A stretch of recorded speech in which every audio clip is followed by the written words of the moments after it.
नमस्कार मित्रांनो, आजची आहे कथा शेतातील सावली.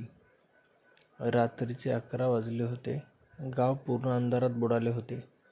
फक्त काही कुत्रे भुंकत होते आणि दूरवर वाऱ्याचा भयानक आवाज येत होता. गावाचं नाव होतं भोरवाडी.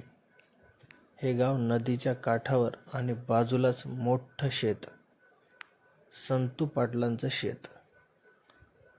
संतू पाटील मेहनती माणूस होता, पण त्याच्या शेतात गेल्या काही महिन्यापासून फार विचित्र गोष्टी घडायला लागल्या होत्या. कधी बैल स्वतःहून धावत सुटायचे, कधी विहिरीतून कोणीतरी हसल्याचा आवाज यायचा, तर कधी शेतात पाऊलखुणा दिसायच्या, पण माणूस कुठेच नसायचा. एके रात्री संतूने ठरवलं, आज मी स्वतः पाहणार की हे सगळं काय आहे. शेवटी त्याने हातात टॉर्च घेतला आणि तो शेताच्या दिशेने निघाला. आकाश ढगांनी झाकलेलं होतं. चंद्र पण दिसत नव्हता. वाऱ्याने झाडांची पानं सळसळत होती. शेतात पाय ठेवताच त्याला थंडी वाजायला लागली. त्याच्या श्वासातून धूर निघत होता. त्याने टॉर्चचा प्रकाश फिरवला, पण शेतात सगळं शांत होतं. अचानक मागून कोणीतरी कुजबुजलं, संतू, इथे काय करतोयस? संतूने मागे वळून पाहतो, तर कोणीच नाही. त्याच्या हातातील टॉर्च बंद पडते. अंधार होतो, संपूर्ण काळोख. त्या क्षणी त्याला जाणवलं की कोणीतरी त्याच्या मागे उभा आहे. थंड श्वास त्याच्या मानेला लागतो. तो वळतो आणि समोर एका पांढऱ्या कपड्यातील बाई उभी होती. केस सगळीकडे उकिरलेले आणि डोळे लाल.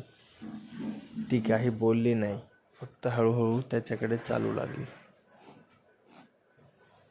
संतू मागे सरकला आणि पायातलं चप्पल निघालं आणि तो खाली पडला. ती बाई त्याच्या अगदी जवळ आली होती आणि म्हणाली, हे शेत माझं आहे. आणि एक भयानक किंचाळी देऊन ती बाई गायब झाली. संतू मात्र बेशुद्ध पडला. दुसऱ्या दिवशी सकाळी लोकांनी त्याला शेतात सापडला. त्याच्या कपड्यांवर चिखल आणि हातांवर नखांचे ओरखडे. त्याने तेव्हापासून कधीही रात्री शेतात पाऊल ठेवलं नाही.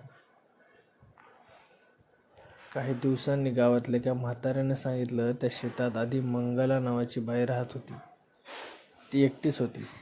एका रात्री तिच्यावर अत्याचार झाला आणि तिने तिथेच आत्महत्या केली.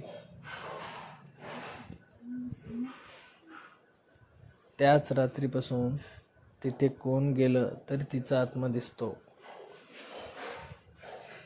संतूने मग तिथे मंदिर बांधलं आणि आजही तिथून जाताना लोक त्या मंदिरात अगरबत्ती लावतात. पण असं म्हणतात, रात्री जर कोणी मंगलाचं नाव घेतलं तर पांढऱ्या सावलीचा कुजबुजता आवाज ऐकू येतो. मित्रांनो, ही गोष्ट तुम्हाला कशी वाटली ती कमेंट करून नक्की सांगा आणि चॅनलला सबस्क्राईब करा.